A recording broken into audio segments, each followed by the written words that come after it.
Can you believe that the worst thing that could have happened to Greeks was economic recovery? It almost sounds like an explosive statement that's based on nothing, meant to generate views with no real payoff. As hard as it might be to believe, it's true. We're taking you back in time to 2009 when Greece's sovereign debt crisis formally began. The crisis is etched in a lot of people's memories because it lasted for nearly a decade. Whether you felt it in 2009 or not, you most certainly saw the fallout that continued until 2018. Worst yet was the economic recovery that saw Greece being sold in bits and pieces to foreign investors, effectively leaving the Greeks without a land to call their own. When a country is unable to repay its national debt, taken from either domestic or international lenders, it experiences a sovereign debt crisis. In this case, the government cannot repay the money it's taken via taxes and other measures. This, in turn, leads to economic freefall. It reduces investor confidence, soars borrowing costs. A snowball effect happens, inflation is triggered,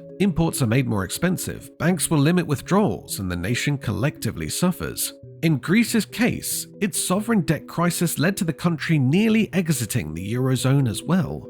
For the ordinary Greek, this crisis came out of nowhere, but the roots of the crisis lay in decades of high public spending, poor tax enforcement, and an over-reliance on borrowing. This takes us back to 2001 when Greece joined the euro, gaining access to low-interest loans that fueled consumption and public sector expansion. Take a look at this chart that shows the Greek government's bond yield over a period of 10 years, showcasing the time before the financial crisis and the peak of the sovereign debt crisis in 2012, eventually moving into the recovery period. Focus on 2007, the yields were low at about 5% or less, reflecting general financial stability similar to other mature economies in the Eurozone. Then in October 2009, investors realized Greece's substantial underreported deficits. This was when George Papandreou came into power, and the full extent of Greece's financial mismanagement began to unravel. His center-left PASOK government inherited an economic mess from the outgoing New Democracy administration. Almost immediately after taking office, Papandreou's finance ministry conducted a more accurate audit of the country's public accounts. What they uncovered was that the budget deficit was closer to 15.4%, more than double the official figure. The new data shattered the illusion of fiscal responsibility and exposed years of creative accounting, underreporting, and fiscal manipulation. By 2010, Greece was at risk of facing default. The government wasn't meeting its debt obligations, eroding investor confidence, and Greece was shut out of international capital markets. Meanwhile, domestic banks faced massive withdrawals as citizens and businesses started withdrawing everything they could. The collapse was inevitable, and Greece only had one way of saving itself: austerity measures. As a member of the Eurozone, the European Union, the International Monetary Fund, and the European Central Bank, aka the Troika, stepped in with a bail package, 110 billion euros to save Greece from going into default. The government was desperate, and 110 billion euros was a bailout package they simply could not resist. Greece agreed to implement the Troika's austerity measures, no questions asked, and this in turn led to the recession. The austerity program imposed in Greece included severe cuts to public sector wages and pensions, tax hikes, privatizations, and labor market reforms. While these steps were designed to reduce the deficit and restore market confidence, their immediate impact was devastating. The Greek economy shrank by over 25% from 2008 to 2014, marking one of the deepest peacetime recessions ever recorded in a developed country. Unemployment soared to around 28% by 2013, with youth unemployment exceeding 55%. Thousands of small businesses closed, homelessness surged, and public services deteriorated. The healthcare system in particular suffered heavily, with hospitals underfunded and many Greeks unable to afford basic care or medication.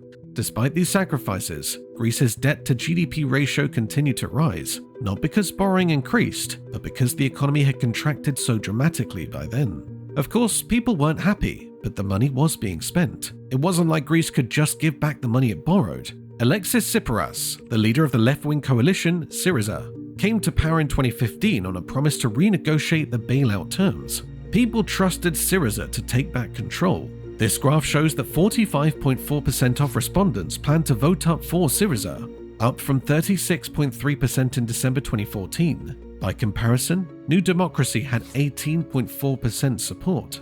That summer, the crisis reached its most critical point. Tsipras called a national referendum, and 61% of Greeks voted no to further austerity. That ought to do it, right?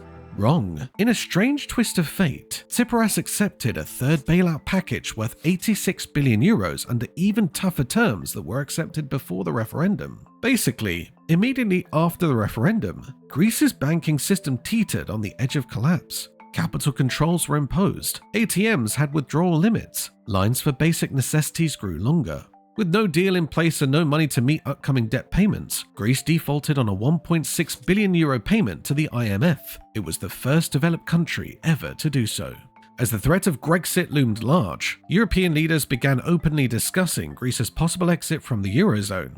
Grexit. The New Deal averted immediate financial collapse and ensured Greece remained in the Eurozone. Still, it came at a steep cost. Public trust eroded, and many citizens felt betrayed. By 2017, the Greek economy had begun showing signs of slow recovery. The government budget had returned to a surplus, and investor confidence began to improve. In August 2015, Greece officially exited its third and final bailout program, regaining some measure of financial sovereignty.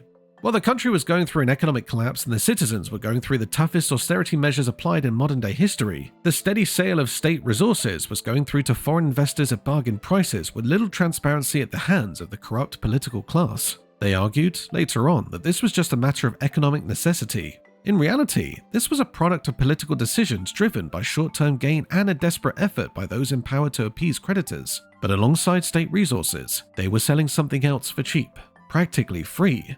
The Greek people. Privatization was actually one of the austerity measures demanded by the EU and the IMF. However, it became a cover for the fact that public assets that were built with the taxpayers' money were being auctioned off under conditions that gave Greece minimal returns. The port of Piraeus was sold to COSCO Shipping, a Chinese company. To put this into context, we're talking about one of the largest and most strategically important ports in Europe that was sold for a fraction of its estimated value. Likewise, airports and highways were sold to German companies. Imagine having to pay tolls and fees to access infrastructure that your own taxes have already funded. These were modern efforts meant to increase efficiency, right? PASOK, New Democracy, and Syriza played their roles in enabling these sales. With pensions slashed, taxes raised, and wages cut, they watched their national wealth disappear into foreign hands. How do you pay back a loan? Well, with money, of course. But with austerity measures in place that were bleeding the citizens dry, the best way to pay back the Triskos' loan was through attracting more money from outside into Greece, basically the influx of foreign capital. Initially, this was what the government and the Greeks wanted. The influx of foreign capital was considered a lifeline, an essential tool that would stabilize the economy, creating more jobs and stimulating growth. So, with foreign investors starting to eye Greece, the government welcomed them with open arms. What could possibly go wrong? How could things possibly become any worse? Be careful what you wish for, because the Greeks weren't ready for what came next. This flood of outside money came with a whole lot of strings attached. Rather than empowering the citizens and reviving the economy, this wave of foreign investment distorted the market. Germany controls many of Greece's regional ports. China owns a controlling stake in the port of Piraeus. US and Emirati investors have poured into the renewable energy and telecom sectors. Golden Visa, the real estate program that granted residency to non-EU nationals who were willing to invest in Greek property. This was meant to revive struggling neighborhoods, making them, wait for it, more modern and efficient.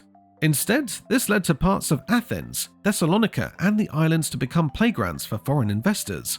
The government didn't curb the issue, largely because it didn't believe there was an issue to curb at all. But the ordinary Greek was suffering. The Golden Visa gave foreign investors access to Greece's real estate, and landowners didn't really care who was buying the land. It could be a native, born and bred in Greece, or it could be someone who's visiting just to buy real estate to turn into a commercial business.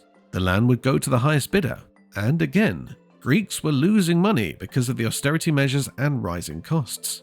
Urban property prices in Greece have risen sharply in recent years, making a strong rebound from the deep losses suffered from the financial crisis. According to data from the Bank of Greece, as reported by Global Property Guide, residential property prices grew by 8.6% in 2024 and continued rising into early 2025 with a 6.2% nominal increase. Thessalonica led the growth at 10%, while Athens saw a 5.5% rise. This surge follows a prolonged slump between 2007 and 2017. Property prices inadvertently soared, rent in urban areas tripled, and Greeks were unable to afford homes in the very cities they'd grown up in.